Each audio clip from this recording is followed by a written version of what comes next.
अयोध्या के जिस प्रकरण में ये लोग चंदा चोरी की बात करते हैं, वहां चंदा चोरी नहीं, चढ़ावा से जुड़े हुए एक प्रकरण का मुद्दा आया था। श्री राम जन्मभूमि तीर्थ क्षेत्र ट्रस्ट ने इस प्रकरण में 12 जून को उत्तर प्रदेश सरकार को एक पत्र लिखा कि कतिपय समाचार पत्रों और मीडिया में इस प्रकार की सूचनाएं आई हैं और हम चाहते हैं कि इस प्रकरण की एक एसआईटी बनाकर के जांच करवा दी जाए। श्री राम जन्मभूमि तीर्थ क्षेत्र ट्रस्ट माननीय उच्चतम न्यायालय के द्वारा गठित एक धर्मार्थ ट्रस्ट है।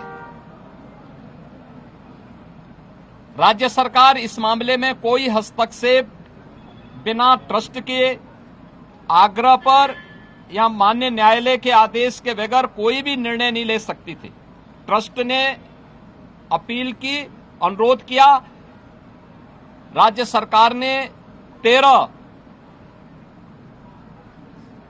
जून को स्वयं उनके अनुरोध के क्रम में एक एसआईटी गठित कर दी, जिसमें सचिव स्तर के एक सीनियर अधिकारी को एसआईटी का अध्यक्ष,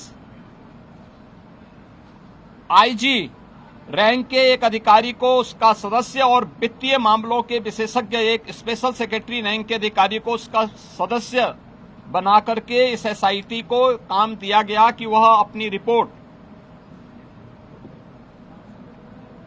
उपलब्ध करवाएं, जिससे हम ट्रस्ट को इसके लिए आगे की कार्रवाई के लिए कह सकें। 15 जून से कार्य प्रारंभ किया। इस पूरे प्रकरण में एसआईटी ने अपनी कार्रवाई प्रारंभ की और 23 जून को उन्होंने अपनी पहली अंतरिम रिपोर्ट प्रस्तुत की। 23 जून की अपनी रिपोर्ट के बाद जो रिपोर्ट एसआईटी ने उपलब्ध करवाई, उस रिपोर्ट के क्रम में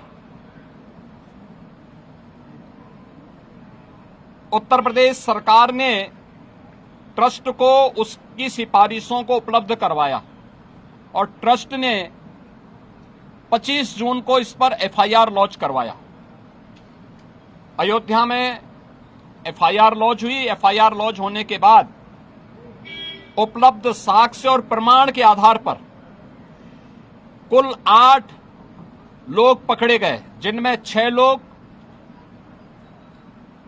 चढ़ावे से जुड़ी हुई धनराशि में चोरी करते हुए या धनराशि को इधर उधर करते हुए देखे गए। उस आधार पर कार्रवाई हुई। 2 लोग इस पूरे प्रकरण में जिनकी जिम्मेदारी थी, उन लोगों को और उसके साथ जोड़ करके यह 8 लोगों की गिरफ्तारी हुई। अभी एसआईटी की जांच चल ही रही थी कि माननीय उच्चतम न्यायालय में जो योजित एक पीआईएल थी, उसके तहत उच्चतम न्यायालय ने आगे की कार्रवाई के लिए एसआईटी के पुनर्गठन के साथ ही इस पूरे प्रकरण को अपने देखरेख में आगे बढ़ाया।